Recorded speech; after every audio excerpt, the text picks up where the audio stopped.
Hello and welcome back to yet another live from Hitbullseye.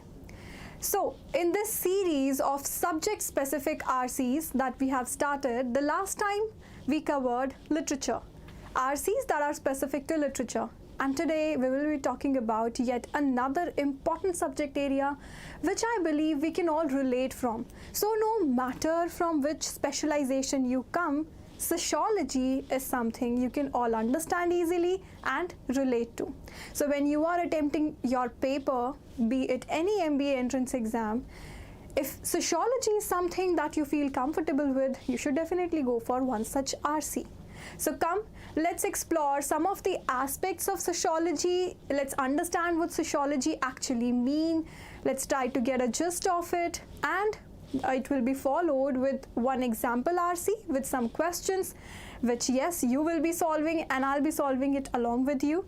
And by the end of the video, I will be giving you some interesting terminology of social sciences or sociology or culture. So all these terms are intertwined with each other, right? Without any further ado, let's begin with today's live. So today's live is going to be how to solve sociology-based questions. Now, first of all, as I did discuss in the last live, why do we face difficulty solving RCs? Why are we easy? Why do we feel comfortable with certain types of RCs and not with some other types of RCs? The simple reason, we are not exposed to each and every subject area. So this is the reason we are coming live with different subject areas, subject-specific RCs. So the passages cover diverse fields like social science, natural sciences, economics, politics, sociology, history, technology, and so on. So worry not, you do not need to have any prior knowledge of all these subjects, as I've already told you. It's just that while you are reading the RC, try to get hold of it. Try to think like the writer of it. And just by the contextual meaning, you can almost guess what idea is prominent, what main idea has been proposed by the author, what can be the probable assumptions before writing that RC, right? And what can be the follow-up inferences or conclusions from that RC. So some different subject areas are social sciences, which we'll be dealing with today. History, anthropology, sociology, government, psychology, and economics. So we will particularly talk about sociology today. Natural sciences, biology, physics, chemistry, astronomy, and botany. So these are broader categories with these sub-areas. Humanities, arts, music, literature, philosophy. We did literature in the last class. And business studies. So approach for every RC, subject-specific RC, is different. When you are dealing with literature, you cannot take each and everything literally. You have to look at the figurative meaning. You have to understand why is the author using that particular image and what is he stressing upon. All right, so coming to the social sciences, just by the name, what can you make of it? So this is not the sciences that we typically know. When we say social, it means related to society. So all of the norms of society, all of the interactions within our social framework is included under social sciences. You talk about ethnicity, culture, you talk about how people perceive things, their clothing, their food, their religion, the culture they follow, everything that is counted under social sciences. Looking at the definition, the expression social sciences covers a broad sway, including subjects like history, geography, political science, economics, and anthropology. As I've already told you, almost all these subjects are intertwined. They do affect each other, they do reflect in each other. So if you get hold over even one or two, trust me, you'll at least have an idea about the others also. More often than not, these passages are engaging and aren't too dense and heavy. So that's a relief for you guys.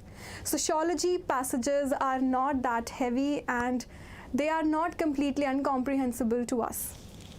You can gain familiarity with these kinds of passages by reading editorials and opinion pieces in newspapers, magazines, and websites like The Hindu, The Times of India, The Indian Express, frontline, open, and the print, etc. So now if you say, ma'am, where can we study social sciences related RCs? So these are the sources you can refer to. All right, following the tradition, let's try to identify the subject area of this RC. So you can pause the video, you can read it yourself. Until then, let me read it for you. When life throws you a curveball is something unexpected that you haven't expected. When life throws you such incidents, such events, such happenings or mishappenings, most of us tend to accumulate clutter and become rather disorganized for a while. So you can all relate with the RC. It happens to everyone. Disorganization, when life throws difficulties towards us, some difficult situation to us, we go into a different zone of disorganization. We do not know anymore how to act, how to react, who to listen, how to do things, how to solve things. So what do we resort to? Let's see in the RC. We become ill. A family member becomes ill. These are the examples. Why do we feel that something has been thrown to us? So we become ill, a family member becomes ill, we are assigned a project at work that requires a lot of travel or has a ridiculous deadline. Our lives change. By such small, trivial events, our lives change. And trust me, big events are not the thing that matter. It is the smaller things. We move, get married, have kids, or start a new job. During times of transition, a certain amount of chaos, clutter, and disorganization is natural. This is what we call situationally disorganized. Disorganization, that is a normal side effect of a life situation. So can you see what the RC is reflecting? It's generally talking about people, their behavior, their reaction towards problems being thrown towards them completely out of nowhere, completely unexpected. So within the first paragraph itself, you should get the idea what is the subject area and what is the author talking about. So subject area can be sociology also and can be psychology also. Disharmony, the mental illness, or let's say emotional turbulence is something that we can relate to psychology also. As I told you earlier, all these subjects they do affect each other, they do reflect in each other. All right, so we know subject area is sociology. Now, what is the author saying? What is he particularly talking about? Or what is the main idea of the RC? The main idea is disorganization, how do we feel it, and what do we do about it? Chronic disorganization. Now first he talked about situational disorganization. Chronic is that pertains for a longer time. It never ends. Chronic disorganization is different because when life transitions happen to you, instead of recovering and restoring order after a few months or so, the disorganization does not improve and may even continue to worse over time. This is something we all experience. The clutter continues to accumulate. At a certain point, daily life becomes overwhelmingly stressful and chronic procrastination becomes a challenge as well. The cluster itself starts affecting your emotional state so strongly, you may find yourself so drained and depressed that you no longer have the heart or the energy to dig out of it alone. So what is the take of the author here? He is simply talking about disorganization, situational and chronic, and how do people face it, what is it all about, what do people feel when they are in a chronic disorganization. Quite a simple RC, no difficult words at all. So help will most likely be needed to recover, and in many cases it may be that you will need ongoing help to maintain a reasonable level of organization. If your quality of life is suffering and you are feeling stressed and overwhelmed much of the time and you don't feel like you can fix it yourself, you are likely to be stuck in a pattern of being chronically disorganized. So these are some of the characteristics that are prominent in a person who is facing chronic disorganization, sometimes even without knowing it. If you find that you tend to yo-yo between the extremes of getting organized and then becoming overwhelmed with the clutter, this pattern may also be considered chronically disorganized. So even if you are trying to organize yourself, come out of this harmony of your mind, but the pangs of pain or disorganization are still troubling you, this can also be called what? Chronically disorganized. All right. So one of the key differences between situational and chronic disorganization is that not only are you functionally challenged, I have found that every chronically disorganized person I've ever met or worked with, including myself, has been emotionally traumatized by the experience. Many of us become almost numb to the situation, so don't even realize the chronic pain we are in. There tend to be acute flare-ups of extremely intense emotions like frustration, anger, overwhelming grief and sadness for what your life could have been like, or disgust, followed by episodes of other addictive or compulsive behaviors like shopping, eating, creative projects, self-isolation, workaholism, TV watching, or other kinds of escape. So what do we get from the RC? It's a simple RC, though a lengthy one, but subject area and main idea is relatively simpler. The author has simply explored the characteristics of situational disorganization and chronic disorganization. So when you come across these types of RCs which relatively have simpler subject matter, you can quickly go through the RC. In this situation, what do you need to follow? Scanning and skimming. Just take out the important part from it. Just understand the essence of the passage and that's it. There is no additional or typical information given in the RC. So one such RC is very much time saving. All right, moving on to the questions. I'll be waiting for your responses. Please read the question and try to give the correct answer to this question. Which of the following cannot be called an example of transition as discussed in the passage? Transition is going from one phase to the other phase. Even if you haven't read the RC, you'll still be able to answer this question. So there are 4 options: marrying off kids, getting a job promotion, sticking to a job for 20 years, or moving into a new house. Transition is moving from one phase to the other. What is that one option where there is no transition evident?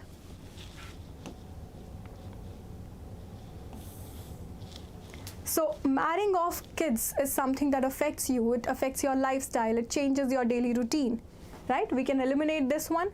Getting a job promotion also changes things for you. Your position is changed in a company, in an organization. Moving into a new house is something that brings you new experiences. So all of these options are transition, but the third one, which is sticking to a job for 20 years, just brings monotony kind of thing, or stability, we can say. So there is no transition in option C. Quite an easy one, right? You've just got the essence of the passage and you don't even have to go back to the passage. The expression throws you a curveball most likely means. Now this expression,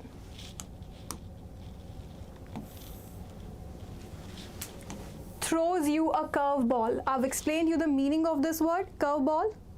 What does it denote? So what can be the right answer to this? What does this phrase mean? It develops a sudden illness. Is it just illness? There were other examples also in the RC: marrying off kids, changing a job, moving into a new house. So this cannot be the answer, not just illness. It presents multiple problems simultaneously. Was there any discussion of multiple problems? It can just be one, it can be more than one. This is again can be eliminated. Presents a problem never seen before, or presents a sudden crisis. So there is just a slight difference. You might face a problem which you've never seen before, but it might not be that difficult for you to deal with it still, right? But a sudden crisis is a connotation that shows us that it's problematic or it is something that is difficult to deal with. So D is our right answers. Guys, keep dropping in your answers if you are looking at the questions. Moving on to our next question. Which of the following is not a feature of chronic disorganization? All right, go through this and try to answer this one. Quickly shifting between organized and disorganized behavior. So please be careful of these words. When you miss these words, there are high chances of you attempting the question in a wrong manner. So which of the following is not a feature of chronic disorganization? Quickly shifting between organized and disorganized behavior. I explained you by the end of the RC that this is also a prominent feature of chronic disorganization. We can eliminate this one. Feeling unable to find a solution on one's own, that is also true. You might need help from an outside source. Mostly feeling stressed and overwhelmed. This can also be negated because all these three are features of chronic disorganization, but we have to select that one feature which is not prominent in chronic disorganization. The individual shows social withdrawal. Yes, guys, now think about this. Can this be the right answer? Take your time and think about it. Yes, D is something that was not discussed in the RC. Right? So this can be the right answer. The individual shows social withdrawal, but people might even become workaholic, or they might develop some different interests. They might become more outgoing. So this is something which we cannot be sure about. D is the right answer. Rest three were mentioned in the RC. All right. The clutter, as per the passage, makes one socially unpopular, used to the situation, more likely to develop mental disease, or recover from diseases slowly. Think about this one. I am waiting for your responses. Take your time.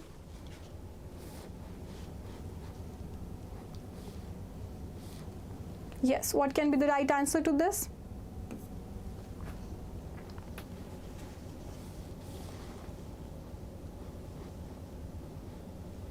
The clutter. So initially, when situational disorganization was talked about, in a normal situation, here we are not talking about chronic disorganization, we are just talking about disorganization. So when things accumulate, when clutters of problems accumulate in your mind, what do? You eventually and gradually come out of it. You find your way out of it. Can you see the answer now? The right answer is D. Recover from diseases slowly. So these are all extreme cases, more likely to develop mental disease. So we have not talked about chronic disorganization here. So this is an extreme case. Used to the situation, no one gets used to one such situation. They try to recover, they try to normalize. Or socially unpopular.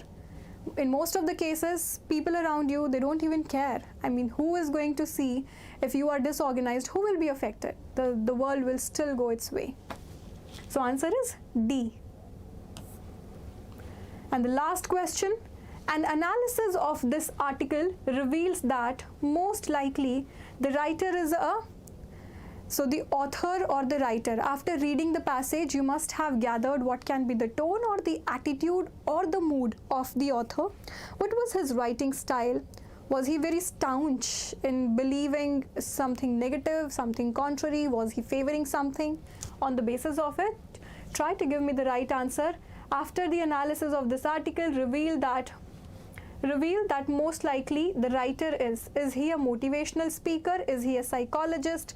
Part of a hospital or female counselor? So nowhere was gender mentioned. So D can be eliminated straight away. Motivational speaker. Did you see any motivation in the passage? No, it was a simple discussion. He was simply stating that there can be disorganization because of some difficult situations, sudden situation we face. And then he went on describing it, telling its characteristic. So he was surely not a motivational speaker. Part of hospital is something again which doesn't have substance from the RC. So we are left with psychologist. I told you in the beginning of the RC, it can be counted under sociology and psychology category. So after noticing people's behavior, after looking how people deal with problems, this particular person explored or tried to explore the psychology of different sets of people, one who face situational disorganization and the other set who face chronic disorganization.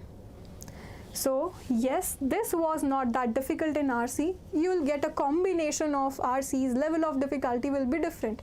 If you have 3 to 4 RCs, one of it might be really difficult, one easy and one moderate. You never know, right? So this one I would say was somewhere between easy and moderate. Let's now explore some basic terms of sociology, some very basic yet very interesting terms.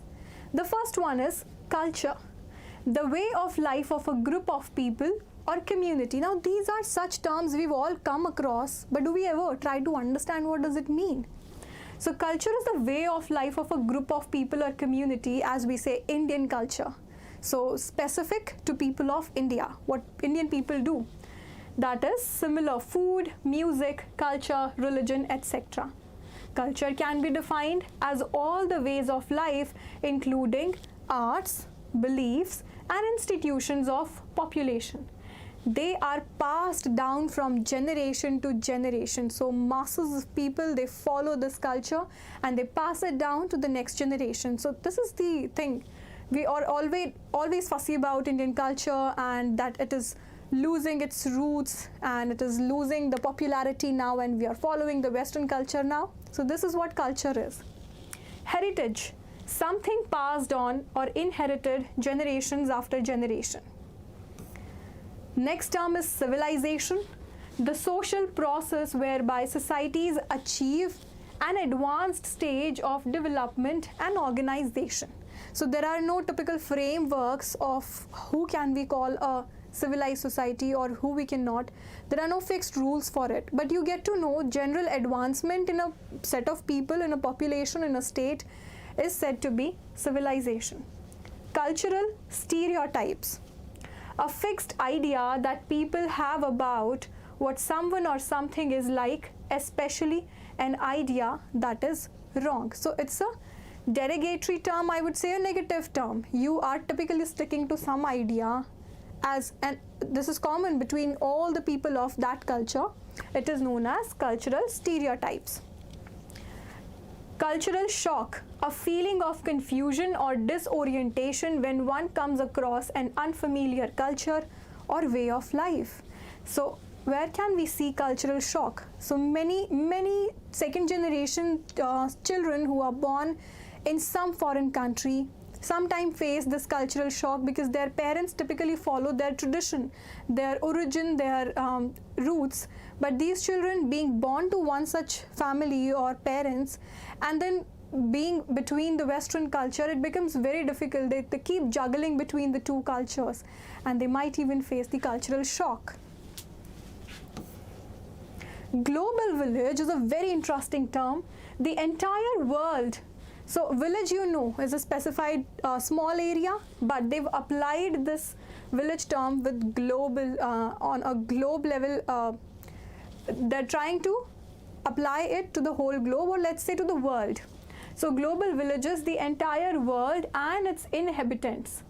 The world thought of as being closely connected by modern communication and trade, and thus eliminating border or blurring the borders. Now this is a very recent term, global village. Why? Because in earlier times the transport was not that easy or accessible, technology or internet was not there. But today there are no barriers, there are no boundaries. We get easily, or we can access easily other cultures, other cultures, or something that is prominent and commonly followed by people of, let's say, South. We North Indians, we now know what is there in South. South Indians know what is popular in North. So it has become very easy. There have been no boundaries now.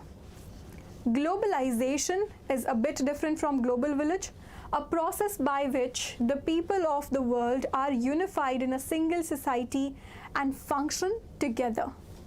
This process is a combination of economic, technological, socio-cultural and political forces. So when we have these conferences and presidents and prime ministers of different countries, they meet, they build up friendships, they help each other, or they promise the support to each other in hard times. These are all examples of globalization, or these MNCs going to the different countries and investing there, building up their setup in different countries. These are all examples of globalization. So everything that is related to people in general, interaction of people, interaction of different countries, is everything that comes under sociology or social sciences, if we talk about in broad terms. So social sciences is a umbrella term. I believe you understood and you enjoyed the class. I believe these terms will be something that will help you deal with sociology passages. So though it is not very difficult, but still if you have practiced enough RCs of sociology, or you've been a keen reader of the articles and magazines of Sunday supplements, this might help you. This will change the bend of your mind, and whenever you are dealing with subject specific RC, it goes into the same zone and you will be better able to attempt the questions. Right? I hope you understood everything and I hope you enjoyed it. So stay tuned if you want to see another subject specific RC from some other subject area, maybe psychology, maybe history. So if you want to know, stay tuned and do not forget to like and share our channel with your friends. Thank you and have a wonderful study time.